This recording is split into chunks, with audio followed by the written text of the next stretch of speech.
계속해서 하나님의 왕국에 대해서 공부하고 있습니다. 그 가운데 이번 시간에는 구약과 신약의 차이점에 대해서 알아보고자 합니다. 예수 그리스도께서 새 상속 언약의 피로 신약 시대를 여셨습니다. 구약은 옛 상속 유언이고 신약은 새 상속 유언입니다. 예수 그리스도께서 죽으심으로 말미암아 새 상속 언약의 시대가 시작이 되었는데, 그렇다면 이전 구약 시대하고 신약 시대하고 차이점이 무엇인가? 중요한 것들을 몇 가지 뽑아보았습니다. 첫 번째, 구약 시대가 율법의 시대라고 하면 신약 시대에는 예수 그리스도를 믿음으로 구원받는 은혜의 시대입니다. 구약 시대는 모든 사람들이 율법 아래 있었습니다. 하나님께서 주신 십계명과 구약 성경에 이런 계명들 하에 있었고, 이방인들이라고 할지라도 이스라엘처럼 율법을 받지 않은 사람들도 자기 속에 있는 하나님께서 주신 그 법 아래에 놓여 있었습니다. 그러나 이제 신약 시대에는 하나님의 은혜의 시대, 예수 그리스도의 십자가의 구속의 공로로 값없이 의롭다함을 받는 은혜의 시대로 바뀌게 되었다는 겁니다. 율법은 하나님께서 모세를 통해서 전해주셨습니다. 그러나 은혜와 진리는 우리 주 예수 그리스도를 통해서 왔습니다. 율법은 죄가 무엇인지 보여줍니다. 그리고 그 율법대로 살지 못할 때 정죄합니다. 죄를 보여주긴 하지만 율법은 죄를 해결해 주지는 않습니다. 다만 너는 죄인이라는 것을 가르쳐주고 그 죄 문제를 해결하기 위해서 구세주이신 예수 그리스도가 필요하다는 것을 알려줍니다. 성경은 율법의 이러한 기능을 가리켜서 훈육선생이라고 합니다. 옛날 개역 성경으로 읽으셨던 분은 아마 몽학선생이라는 말을 들어봤을 겁니다.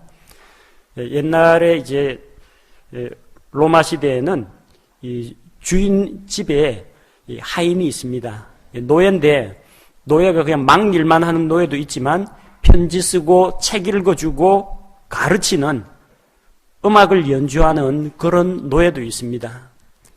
이솝 우화를 쓴 이솝도 원래 노예 출신입니다. 주인보다 더 똑똑한 노예도 있어요. 주인이 자기 아들 교육을 맡깁니다.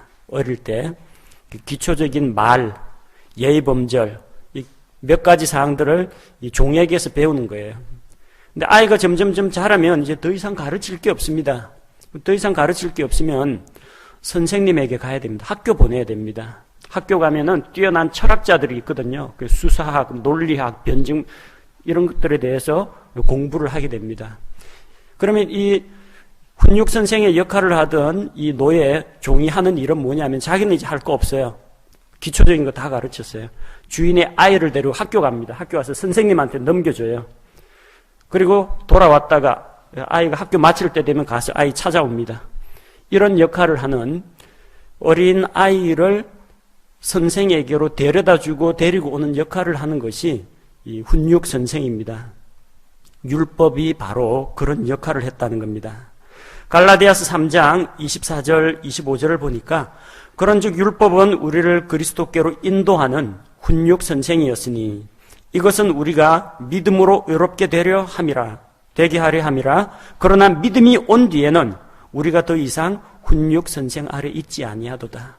이전에는 율법이 우리의 훈육 선생이었는데 이제는 더 큰 스승이요 진리가 되시는 예수 그리스도를 우리가 만나게 되었습니다.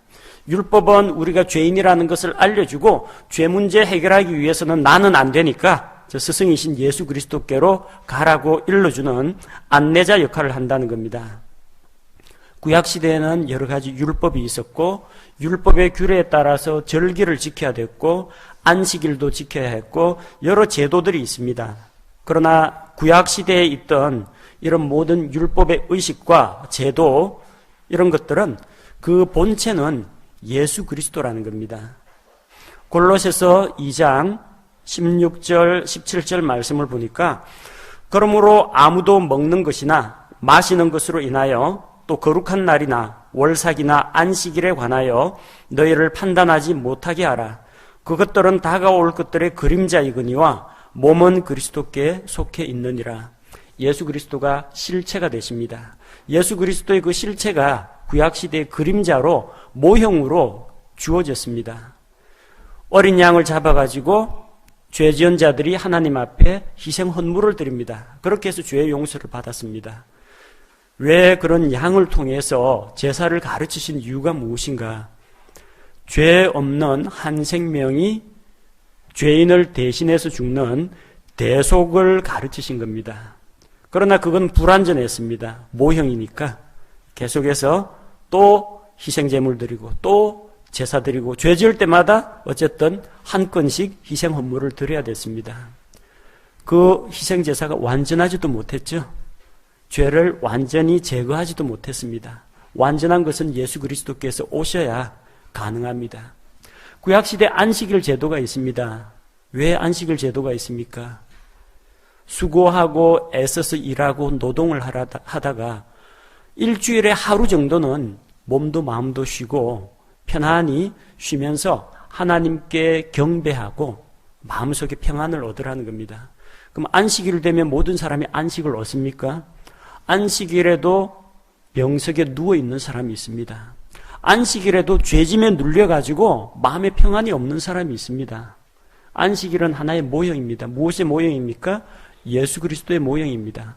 수고하고 무거운 짐을 진 모든 자들아 내게로 오라고 하셨어요. 내가 너희에게 안식을 주겠다. 예수님이 우리로 편히 쉬게 하십니다. 예수 그리스도 안에 있는 자는 굳이 토요일이나 일요일 아니라 월, 화, 수, 목, 금, 토일 전부 다 안식을 누립니다. 안식일은 예수 그리스도 안에 있는 자유와 평화의 모형에 불과한 겁니다. 성경에 나오는 이런 수많은 제도들 혹은 구약시대에 나왔던 인물들, 사건들은 우리 주 예수 그리스도의 모형으로 주어졌습니다. 자, 그림자가 있고 실체가 있어요. 이전에는 예수님 오시기 전에는 우리가 그림자를 붙잡았습니다. 근데 실체이신 예수 그리스도께서 오셨는데 아직도 그림자를 붙잡았어야 되겠습니까? 모형으로 만든 이 조그만한 집이 있죠. 요거는 앞으로 지어질 집에 대한 모형을 보여주는 것일 뿐이지 이 모형으로 된 집 안에 들어가서 살 수는 없습니다. 이 모형을 본따 가지고 바깥에 건물, 빌딩을 딱 지었습니다. 이 모형은 필요 없어요. 모델하우스는 필요 없습니다. 실제로 들어가서 살고 일할 수 있는 그 집이 왔는데 왜 이 모형으로 되어 있는 그 집에 집착을 하겠습니까? 이제는 율법이 아니라는 거예요. 실체이신 예수 그리스도를 붙잡아야 한다는 겁니다.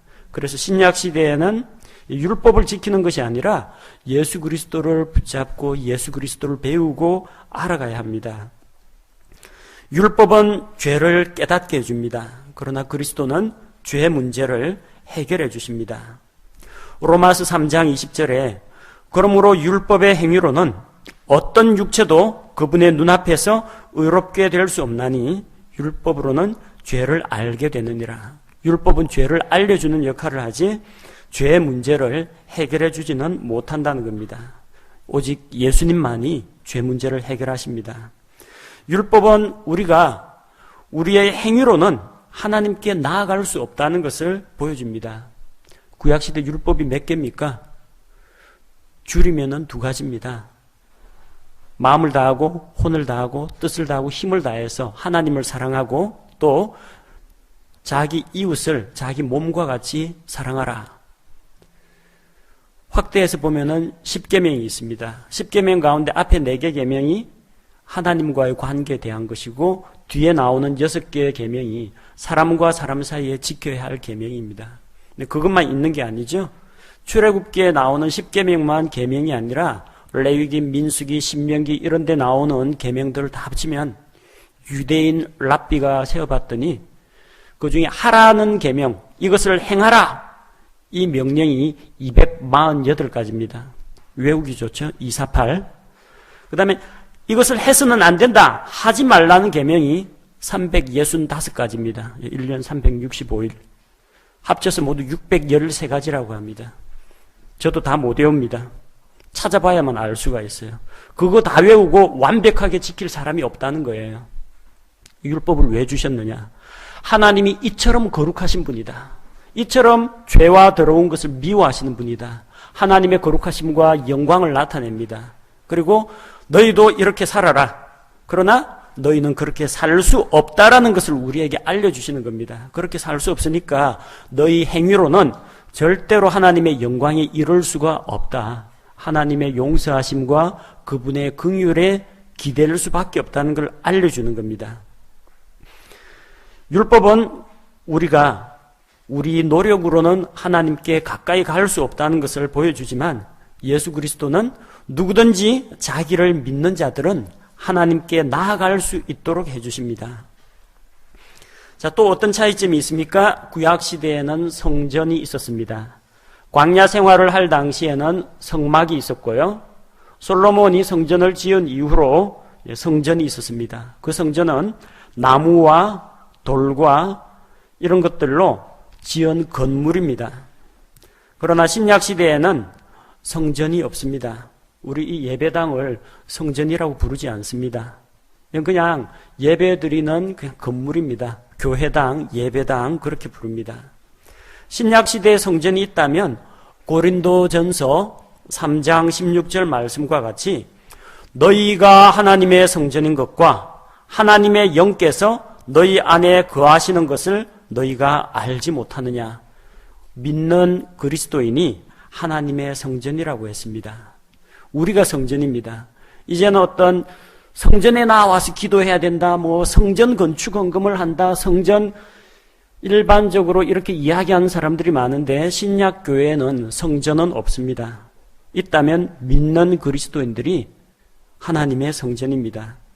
구약 시대에는 하나님께서 성전에 임재하셨습니다. 하나님께서 예루살렘 성전에서 거기서 자기 집으로 삼고 거주지로 삼고 거기서 생활하신 게 아닙니다. 하나님의 영광스러운 보좌는 저 북쪽 하늘 끝에 있습니다. 사람들이 하나님께 나와서 기도하고 희생물을 드리고 예배를 드릴 때 하나님의 영광이 일시적으로 성전에 임재했을 뿐입니다. 그러나 하나님의 성전이 된 우리 그리스도인에게는 하나님께서 그 믿는 자 안에 우리 몸 안에 내주하십니다. 들어와서 거하십니다. 요한복음 14장 17절 말씀해 보니까 곧 진리의 영이시라. 세상은 그분을 받아들이지 못하나니 이는 세상이 그분을 보지도 못하고 알지도 못하기 때문이라. 그러나 너희는 그분을 아나니 이는 그분께서 너희와 함께 거하시며 또 너희 속에 계실 것이기 때문이라. 우리 안에 들어와 계신다는 거예요. 솔로몬이 백향목과 금과 은으로 아름다운 돌로 장식한 그 예루살렘 성전에 하나님이 거주하지 않으셨습니다. 그러나 우리 믿는 성도들의 몸 안에는 성령님께서 들어와 거하신다는 겁니다. 구약시대 성전에서 하나님은 이스라엘이 죄를 지으면 가차없이 떠나가셨습니다.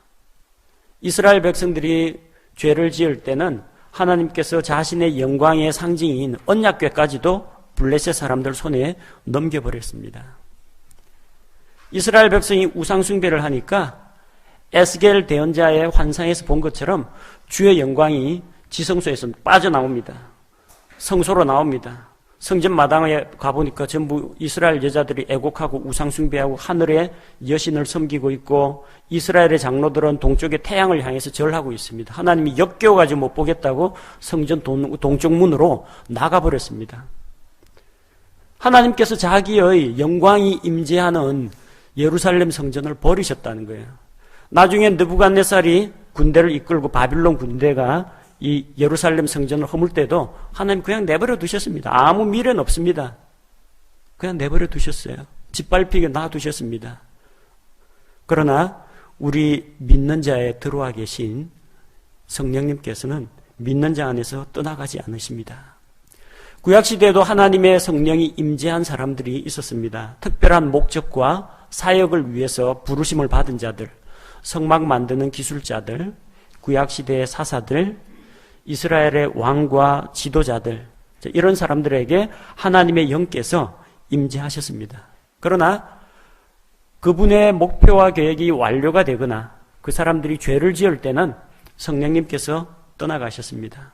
사울에게 임하셨던 하나님의 영이 사울이 시기 질투에 분노에 사로잡혔어 다윗을 죽이려고 하고, 또 그 마음이 교만하여 하나님을 떠났을 때 하나님께서 사울을 버려두고 떠나가셨습니다.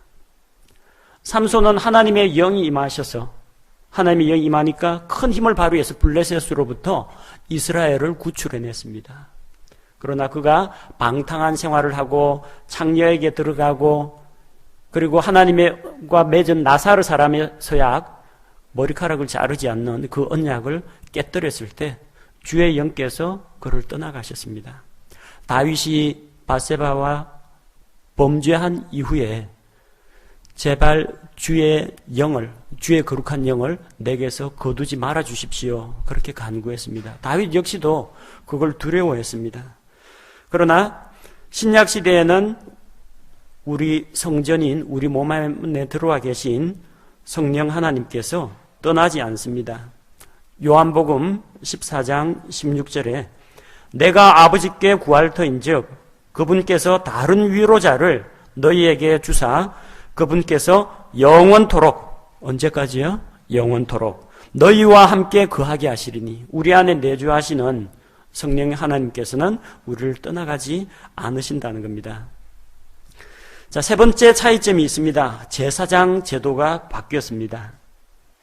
구약시대 아론의 자손들 가운데에서 하나님께서 제사장을 임명하셨습니다. 근데 이 제사장은 자기도 죄인이에요. 그래서 하나님 앞에서 이 속죄일 날 하나님 앞에서 이스라엘 백성을 위해서 속죄를 하려면 뭘 해야 되느냐? 먼저 자기 죄 때문에 하나님 앞에 죄 헌물을 먼저 바쳐야 됩니다. 그래서 자기 죄를 깨끗하게 하고 그 다음에서야 백성들의 죄를 대신하여 속죄하는 일을 맡을 수가 있었습니다. 신약 시대에 우리에게 오신 하나님의 아들 예수 그리스도는 우리의 대제사장이신데, 이분은 죄가 없으신 제사장입니다. 우리와 똑같이 시험을 받았지만, 유혹을 당했지만 죄는 없으신 분입니다. 구약시대 제사장은 죄 있는 사람, 신약시대 우리의 대제사장 예수 그리스도는 죄가 없으신 분입니다. 구약시대의 제사장은 죽는 제사장입니다. 제사장도 살다 보면 늙고 병들고 해서 죽습니다. 죽으면 그 아들들이 또 제사장이 되어가지고 그 직분을 이어갑니다. 그러나 신약시대 예수 그리스도는 영원히 살아계시는 제사장으로 계십니다. 히브리서 7장 23절 24절을 보면 그들이 참으로 다수의 제사장이었던 것은, 이 제사장이 여러 명 계속해서 나오는 이유는 죽음으로 인해 그들이 항상 잊지 못하였기 때문이로되 이 사람은 항상 계심으로 변할 수 없는 제사장 직분을 소유하시느니라. 자, 구약시대 제사장은 죽는 제사장, 신약시대 예수 그리스도는 영원히 살아계신 제사장, 이렇게 구약과 신약이 다릅니다. 구약시대 성막과 성전에는 여러 가지 기구들이 있습니다. 천막이 있고요, 또 물그릇이 있고 번제단이 있고, 그 다음에 향을 피우는 향단도 있고, 빵을 진열해 놓는 상도 있고, 등잔대도 있습니다. 근데 성막이나 성전에 없는 기구가 있어요. 뭐가 없느냐? 의자가 없습니다. 왜 의자가 없느냐? 앉아서 쉴 틈이 없어요. 계속해서 사람들이 죄 지었다고 헌물 가지고 찾아오기 때문에 앉아 있을 수가 없어요. 그래서 히브리서 10장 11절 12절 말씀을 보니까 제사장마다, 구약시대 제사장입니다, 제사장마다 날마다 서서 섬기며, 앉지 못합니다, 자주 같은 희생물들을 드리되 그것들은 결코 죄들을 제거하지 못하거니와 오직 이 사람은 죄들로 인해 한 희생물을 영원히 드리신 뒤에 하나님의 오른편에 앉으사. 자, 서서 섬기며 앉으사 다릅니다. 구약시대 제사장은 서 있습니다. 의자가 없어요.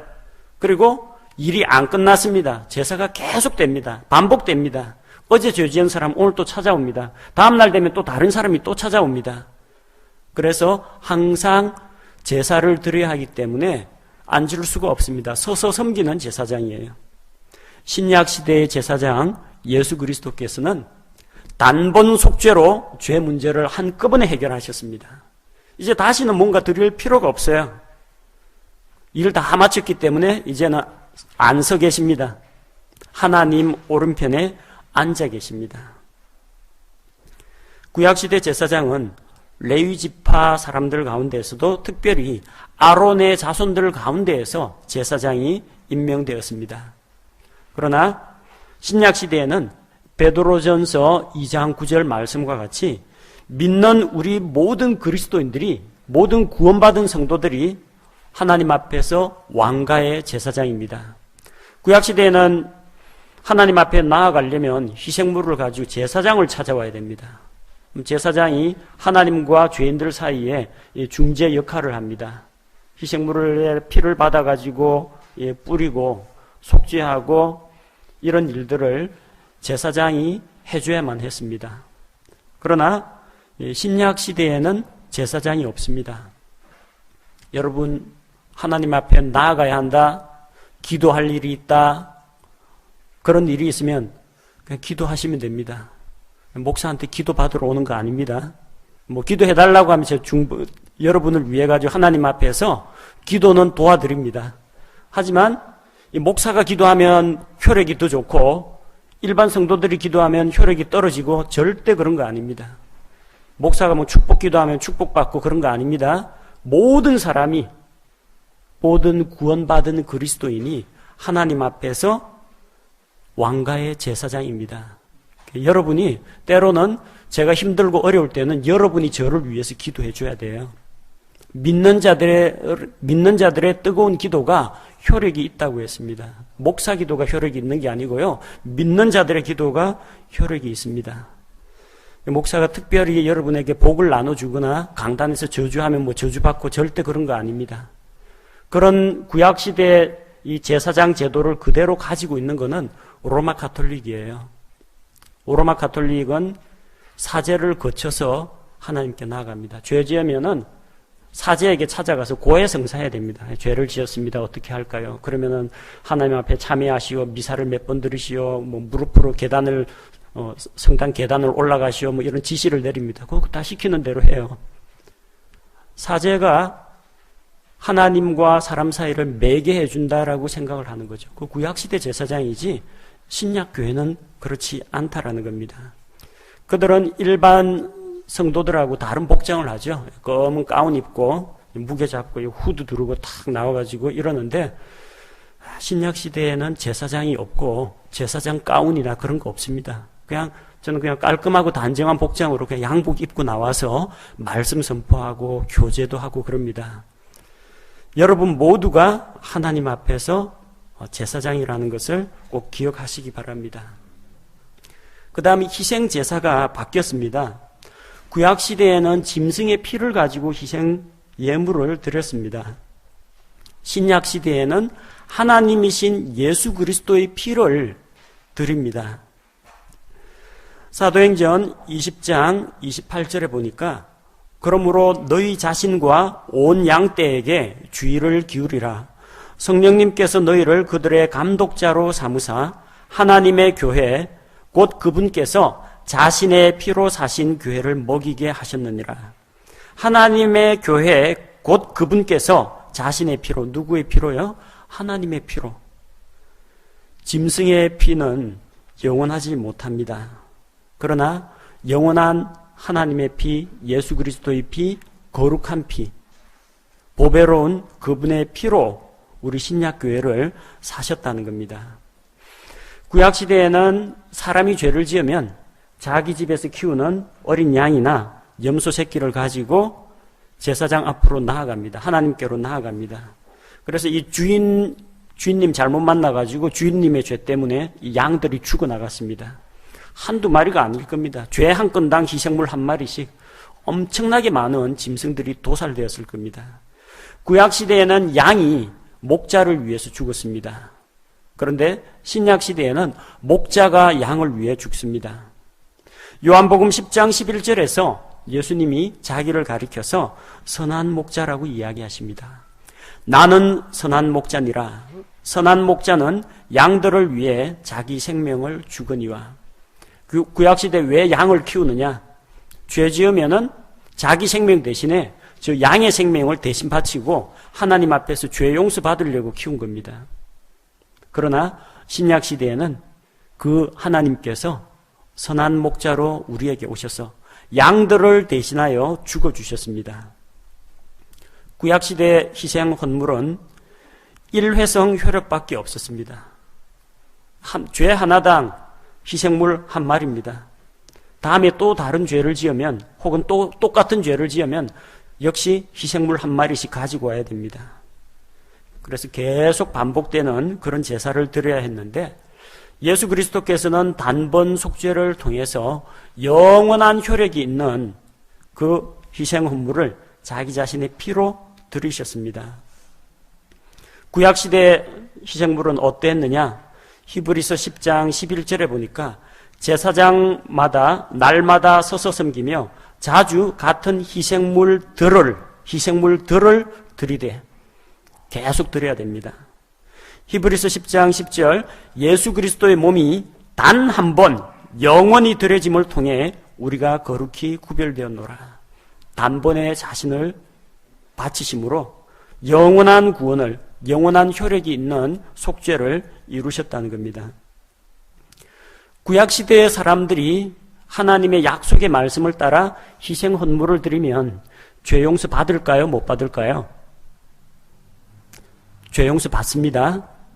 믿음으로 희생 헌물을 드리면 죄는 용서는 받습니다. 출애굽기 34장 7절 내가 긍휼을 수천에게 베풀며 불법과 범법과 죄를 용서하되 죄 용서는 됩니다. 그러나 그것이 결코 죄 있는 자를 깨끗하게 하지는 아니하리라. 죄로부터 깨끗하게 되지는 않습니다. 하나님께 덮어두자. 덮어두고 죄를 다루질 않으십니다. 덮어놓았을 뿐이지 그 죄 지은 자가 희생 헌물을 통해서 깨끗하고 거룩하게 변화되지는 않습니다. 다만 너 지은 그 죄에 대해서 용서하고 책임은 안 묻겠다. 그 정도 수준입니다. 그러나 예수 그리스도께서는 우리를 거룩하고 깨끗하게 해주십니다. 히브리서 10장 14절 말씀을 보면 그분께서는 거룩히 구별된 자들을 단 한 번 헌물을 드림으로 영원토록 완전하게 하셨느니라. 완전히 거룩하게 하셨고요.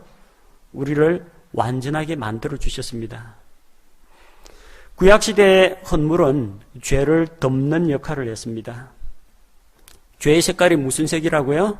이사야 1장에 보니까 피와 같이 붉은지 너희 죄가 진홍같이 붉을지라도 피와 같이 붉을지라도 어떻게 된다고요? 양털같이 눈같이 희게 해주신다. 약속의 말씀이 있죠. 그 성경 말씀에 의하면은 죄의 색깔은 붉은색입니다. 붉은색인데 이 붉은색을 뭘로 가려야 되겠어요? 붉은색으로 가려야 됩니다. 붉은색으로 덧칠을 해야 됩니다. 짐승들의 피를 뿌려가지고 똑같이 붉은색으로 붉은 죄를 가린 겁니다. 덮어준 겁니다. 하지만 그 밑에는 죄가 깔려 있습니다. 없어진 건 아닙니다. 가려놓은 겁니다. 그 죄를 덮다라는 말을 구약시대에 속죄라고 부릅니다. 그러나 신약시대에는 죄를 덮어주는 정도가 아니라 죄를 제거합니다. 요한복음 1장 29절에 침례자 요한이 예수님을 소개하면서 뭐라고 소개했습니까? 보라, 세상 죄를 제거하시는 하나님의 어린 양이로다. 개역 성경에는 세상 죄를 지고 가는 아닙니다. 제거하시는 어린 양입니다. 죄를 제거하셨어요. 구약시대는 죄가 제거가 안 됐습니다. 히브리서 10장 4절에 보니까 황소와 염소의 피가 죄들을 제거하는 것은 불가능하니라. 구약시대 사람들이 죄도 용서받고 구원도 받았지만 죄가 제거는 안 됐습니다. 만약 그들이 죄가 제거가 됐다면 땅속 낙원 갈 필요가 없습니다. 바로 하늘나라 가면 됩니다. 하나님께서 하늘로 받으면 돼요. 근데 하늘에는 죄가 있는 거는 못 들어옵니다. 죄가 있고 거룩지 못한 거, 더러운 거는 그 하늘나라에 못 들어가요. 못 들어갔어요. 왜? 제거가 안 됐기 때문에. 그래서 한정된 땅속 낙원에 갇혀 있었습니다. 언제 죄가 완전히 제거되었습니까? 예수님께서 십자가에 달리셔서 그분의 보배로운 피로 대속의 피를 흘려주셨을 때 그때의 죄가 완전히 제거가 되었습니다. 그래서 예수님 십자가에서 죽으시고 부활하신 이후에 땅속 낙원에 있던 성도들을 데리고 낙원이 셋째 하늘로 옮겨졌습니다. 히브리서 9장 26절에도 예수님이 죄를 제거하셨다는 말씀이 반복되어 나옵니다. 그러나 이제 세상 끝에 그분께서 단 한 번 나타나사, 여러 번 아닙니다. 단 한 번 나타나사 자신을 희생물로 드려 죄를 제거하셨느니라. 제거해 주셨기 때문에 신약교회 성도들은 죽으면 땅속 낙원 안 가고 바로 하늘나라로 갑니다. 왜? 예수님이 죄 다 제거하셨기 때문에 이제 죄 없기 때문에 하늘나라 갈 수 있습니다. 자, 구원의 문제. 구약시대는 어떻게 구원받았습니까? 잘못 이해하시는 분은 구약시대는 율법 열심히 지키면 구원받고 신약시대는 믿으면 구원받는다. 이렇게 이해하는 분들이 의외로 적지 않습니다. 구약시대에도 하나님의 은혜로 믿음을 통해 구원받습니다. 신약시대에도 하나님의 은혜로 믿음을 통해서 구원을 받습니다. 구약시대 율법 지킨다고 구원받는 거 아닙니다. 율법의 행위로는 그 앞에 의롭다함을 받을 자가 아무도 없다고 했어요. 또 율법을 완벽하게 지킨다는 그 자체가 불가능입니다. 그런데도 구약시대 의롭게 된 사람들 있잖아요. 누가 의롭게 됐습니까? 창세기 6장에 보니까 노아는 의인이라고 했어요. 노아가 행실이 올바르고 바르게 살아가지고 의인입니까? 그 앞쪽에 뭐라고 나와요? 노아는 주의 눈앞에 은혜를 입었더라. 하나님의 은혜로 됩니다. 그리고 하나님께서 홍수로 세상을 심판하신다라는 그 말씀, 그러니까 방주를 예비하라는 그 말씀을 믿었습니다. 은혜와 믿음으로 됩니다. 믿음의 조상 아브라함은 어떻게 의롭다함을 받았습니까? 이삭을 바쳐서 의롭게 되었습니까? 이삭 바치는 이야기는 창세기 22장에 나옵니다. 할례 받으면 의롭게 됩니까? 그 창세기 17장 나옵니다. 언제 의롭게 됐습니까? 창세기 15장 6절에서 하나님께서 아브라함을 데리고 밖으로 데려가서 하늘에 있는 별들을 봐라. 내 자손이 이와 같이 될 것이다. 그 말씀을 믿었습니다. 아브라함이 하나님을 믿음에 하나님께서 이것을 그에게 의로 여기셨습니다. 아브라함도 믿음으로 의롭다함을 받았습니다. 하나님께서 은혜로 약속을 베풀어 주셨고 아브라함이 믿음으로 그것을 받아들였습니다. 은혜로 믿음으로 됩니다. 신약시대에도 에베소서 2장 8절 9절 말씀과 같이 우리가 하나님의 은혜로 믿음을 통해서 구원을 받습니다. 구원은 하나님의 선물입니다. 예수 그리스도께서 십자가로 죄 문제를 해결해 주셨고 하나님께로 갈 수 있는 길을 열어놓으셨어요. 그게 은혜입니다. 모든 사람에게 제공되는 은혜입니다. 누가 받습니까? 그 선물을 믿음으로 받아들이는 자들, 예수 그리스도를 자기의 구세주로 받아들이는 자들, 그 믿음으로 받아들이는 자들이 은혜의 선물, 구원을 받게 됩니다. 구약시대에 제 아무리 짐승을 가지고 와서 죽여가지고 하나님 앞에 드린다고 해도 그 사람 마음속에 이 짐승의, 죄 없는 짐승의 희생에 피를 드리면 하나님이 용서하기로 하셨다. 그 약속의 말씀에 대한 믿음이 없으면 그 제사는 무효입니다. 없는 거하고 똑같아요. 그냥 차라리 돼지 목을 꺾어가 바치는 것이나 별 다를 바가 없다는 겁니다. 믿음이 없이 희생제물만 드린다. 믿음이 없이 율법만 드린다. 하나님 앞에 전혀 인정받지 못합니다. 믿는다면, 하나님의 약속의 말씀을 믿는다면 희생물을 가지고 옵니다. 하나님께서 이렇게 하라, 하나님이 창조주시요 우리의 주인이 되신다는 걸 믿는다면 그 말씀에 순종을 해서 율법도 지키고 절기도 지키고 의식도 행하게 됩니다. 신약시대 역시 마찬가지입니다. 선한 행위를 가지고 하나님을 감동시킬 수는 없습니다. 그러나 우리가 예수 그리스도를 믿는다면 믿음에서 선한 행위가 나옵니다. 믿으면 선한 행위가 따라오는 것이지 선한 행위를 통해서 구원을 받는 것은 아니라는 겁니다. 자, 낙원 문제, 조금 전에 말씀드린 바와 같이 구약시대에는 낙원이 땅속에 있었습니다. 그래서 누가복음 16장에 나오는 부자와 거지 나사로의 이야기에서 나사로도 땅속 낙원에 가 있었습니다. 부자는 땅속 지옥에 있었습니다. 지옥에서 낙원 보니까 나사로가 다 보여요. 건너편에 큰 구렁텅이 하나를 사이에 두고 건너편에 있기 때문에 잘 보입니다. 둘 다 땅속에 있어요. 한쪽은 땅속 낙원, 한쪽은 땅속 지옥입니다. 또한 예수님께서 십자가에 달린 한 강도에게 그 강도가 주여, 주께서 주의 왕국으로 들어오실 때 나를 기억하옵소서 그렇게 믿음을 고백했을 때 예수님께서 오늘 내가 나와 함께 낙원에 가 있으리라 그렇게 말씀하셨죠. 예수님께서 그 강도 데리고 저 하늘로 올라가셨어요? 아닙니다. 낙원으로 땅속 세계로 내려가셨습니다. 땅의 중심부로 내려가셨습니다. 사흘 동안 거기 계셨어요. 강도도 예수님 따라서 땅속으로 간 겁니다. 그걸로 봐서 그 당시에는 예수님께서 땅속에 사흘 계셨다는 것은 낙원이 땅속에 있었다는 것을 알 수가 있습니다. 그러나 신약시대에는 낙원이 셋째 하늘로 가 있습니다. 고린도후서 12장 2절 4절에서 사도 바울이 자기가 셋째 하늘로 채여 올라간 그 경험을 이야기합니다. 그 사람은 14여 년 전에 셋째 하늘로 채여 올라갔느니라. 2절에는 셋째 하늘로 채여 올라갔다고 하고 4절에서는 그가 낙원으로 채여 올라가서 말할 수 없는 말들을 들었는데 낙원이 셋째 하늘에 있다는 걸 보여줍니다. 구약시대에는 낙원이 땅속 세계에 있었고 신약시대에 예수님께서 부활 승천하신 이후로 낙원은 셋째 하늘에 가 있습니다. 11조와 헌물 역시 구약과 신약이 서로 다릅니다. 구약시대에는 율법의 의무이기 때문에 11조를 안 하면 안 됩니다. 물론 구약시대에도 자원해서 드리는 사람이 있겠지만 안 하면 안 됩니다. 의무입니다. 이거는 반드시 해야 됩니다. 하나님의 명령이니까. 그러나 신약시대에는 하나님의 명령이 무서워가지고 헌금을 하는 게 아니고 자원하는 마음으로 마음에 정하여서 즐겁게 풍성하게 인색함으로 하지 말고 억지로 하지 말고 자원해서 드리는 겁니다. 똑같이 드린다고 할지라도 드리는 자세, 드리는 마음가짐, 태도가 다르다는 걸 알 수가 있습니다. 구약시대에 왜 11조를 했습니까? 나머지 11개 지파가 레위 지파 먹여 살리려고 했습니다. 레위 지파는 땅에 상속 유산이 없습니다. 농사 안 짓습니다. 성전에서 섬기고 일을 합니다.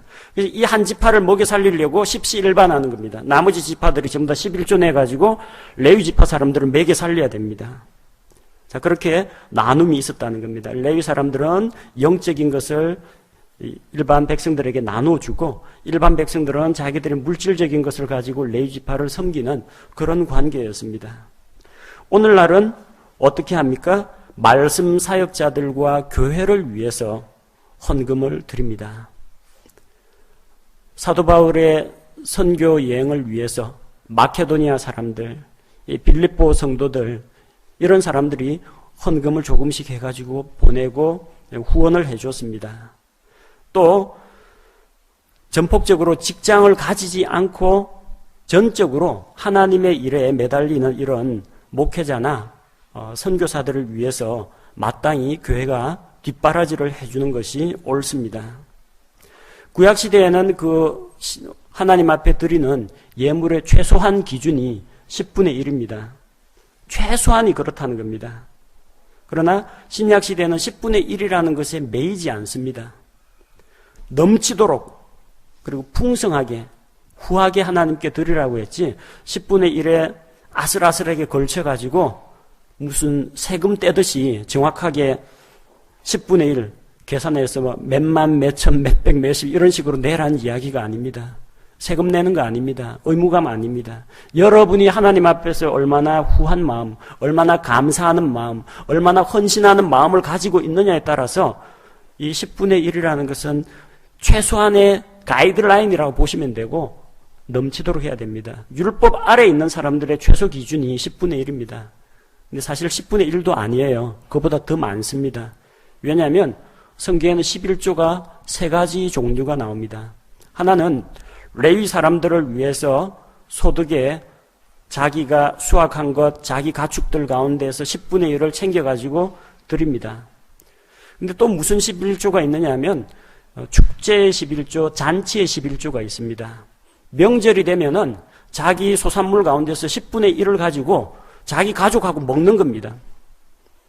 다른 교회에서 이야기하면 아마 큰 야단 날 겁니다. 11조 갖고 뭐 사 먹었다, 외식했다 그러면 큰일 나겠죠. 구약시대 분명히 있습니다. 절기 지키는데 10분의 1을 꺼내가지고 가족들하고 먹고 너희만 먹지 말고 누구 부르라고요?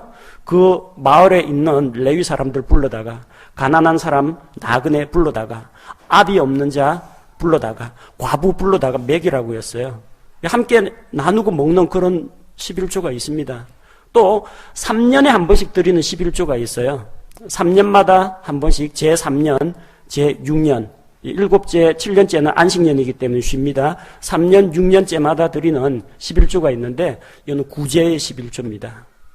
소산물 걷어가지고 이 가난한 자들 도와주고 과부 도와주고 이러는 데 사용하는 11조입니다. 그거 따지면요 10분의 1이 아니라 한 22% 정도 나옵니다.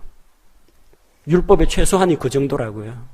신약시대 은혜의 법 아래 있는 사람은 그 사람들보다 좀 더 했으면 더 했지 그거보다 낮춰 잡지는 마십시오. 제가 가이드라인으로서 몇 % 하십시오 그 이야기하는 거 아닙니다. 여러분이 형편이 허락하는 범위 내에서 무리하게 하실 필요는 없어요. 돈 많이 버는 수백만 원 버는 사람은 10만 원 내는 게 별거 아닙니다. 아닐 수가 있어요. 드리고도 남은 게 많기 때문에. 근데 한 100만 원 정도 버는 사람한테는 10만 원 낸다는 것은 엄청난 부담으로 작용합니다. 교회는 여러분에게 짐이나 부담이나 의무를 강요하지 않습니다. 여러분의 형편과 여러분의 마음이 허락하는 범위 내에서 풍성하고 후하게 드리시면 됩니다. 그게 얼마가 적당한지는 하나님하고 여러분 사이에서 해결할 문제이지 교회는 지침을 제공하지 않습니다. 자, 그리고 복이 구약시대의 복과 신약시대의 복이 다릅니다. 구약시대의 복은 우리가 지난번에 배웠던 팔레스틴 언약에서 나왔죠. 어떤 복이 있었어요? 땅에서 복 받는다는 겁니다. 들어가면서 복을 받고 나오면서 복을 받고 내 빵 광주리가 복을 받고 가축이 복을 받고 내 자녀가 잘 되고 너의 원수가 너를 치러 한 길로 왔다가 7길로 도망가고 이 땅에서 누리는 복을 쭉 이야기했어요. 그런데 신약시대에는 예수 믿으면 사업이 잘 되고 병이 낫고 시집 장가를 잘 가고 대학 입시에 척척 붙고 그런 건 절대 이야기하지 않습니다. 신약시대는 뭐 이야기합니까? 에베소서 1장 3절에 하나님 곧 우리 주 예수 그리스도의 아버지를 찬송하리로다. 그분께서 그리스도 안에서 하늘의 처소들에 있는 모든 영적인 복으로 우리에게 복을 주셨으니. 물론 그리스도인들도 하나님께 순종하면은 하나님께서 그를 통해서 뭔가 큰 일을 하실 수 있도록 물질의 복을 얹어 주실 수는 있습니다. 그러나 성경에 약속되어 있는 복은 이스라엘 사람들이 누리는 팔레스틴 땅에서 누리는 이 지상 왕국에서의 복이 아니라 어떤 복이냐면 하늘의 처소들에 있는 복입니다. 그 복은 영적인 복이라고 했습니다. 복의 개념 자체가 달라지죠. 그 다음 하나님을 다른 사람들에게 선포하는 하나님의 영광을 선포하는 방식이 달라집니다. 이스라엘은 출애굽기 19장 5절 6절에서 너희가 내 명령에 순종하고 내 계명을 지켜서 행하면 너희는 제사장 왕국이 될 것이요. 이스라엘이 제사장 왕국이라고 했어요. 그래서 이방 사람들이 이스라엘에 임재하는 하나님의 영광을 보고 그들이 가지고 있는 진리의 말씀, 하나님의 말씀을 보고 진짜 하나님이 너희 가운데 계시는구나. 그래서 하나님을 알고 하나님께로 돌아오도록 제사장 왕국으로 세웠습니다. 물론 그들은 그 의무를 다 이행하지 않았죠. 성경책 유포 안 시키고 외국어로 번역 안 하고 자기들만 다 가지고 있고 자기들만 거룩한 척하고 이방인들은 개나 이런 무슨 짐승 취급하고 그렇게 함으로써 선민의식이라는 우월감에 빠져 있었지 온 열방에게 하나님의 말씀과 그분의 영광을 선포하지 않았습니다. 그러나 신약교회 성도들은 베드로전서 2장 9절과 같이 왕가의 제사장으로서 하나님의 영광을 선포할 책임이 있습니다. 베드로전서 2장 9절 왜 하나님께서 우리를 왕가의 제사장으로 거룩한 민족으로 택한 백성으로 부르셨습니까? 우리를 어두운 데서 불러내어 그분의 영광스러운 빛에 들어가게 하신 자의 아름다운 덕을 널리 선포하도록 하기 위해서 우리를 부르셨어요. 우리를 통해서 하나님의 영광이 전파되기를 원하신 겁니다. 그래서 구약시대 이스라엘의 전도 방식은 이겁니다. 와서 보라, 와서 영광에 참여하라, 이렇게 사람들을 초청했습니다. 신약시대는 그 반대입니다. 너희는 가서 모든 민족을 가르치고 너희는 온 천하에 다니며 모든 창조물에게 복음을 선포하라고 했습니다. 가서 선포하는 겁니다. 마가복음 16장 15절과 같이 그분께서 그들에게 이르시되 너희는 온 세상에 가서 모든 창조물에게 복음을 선포하라. 이게 현재 우리 신약교회에게 주어진 사명입니다. 이제는 구약시대가 아니고 신약시대입니다.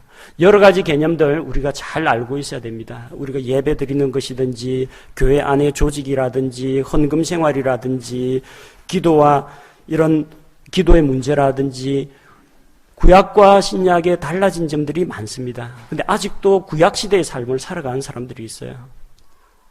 앞에 목회자가 이 검은색 가운 입고 거기에다가 그 절기별로 후드 바꿔서 달고 나오고 거룩한 성직자하고 일반 평범한 평신도 하고 계급을 나누고 종교 생활이에요. 구약시대 종교입니다. 신약시대는 그런 거 없어요. 구약시대처럼 무슨 절기를 지켜라, 무슨 프로그램을 만들어 놓고 다 나와라 이렇게 사람들을 동원하고 의무감을 주는데 신약교회 시대에는 그런 식으로 행하지 않는다는 겁니다. 우리가 바로 알고 성경 말씀에 올바른 기초를 두고 신앙생활을 해야 한다는 겁니다.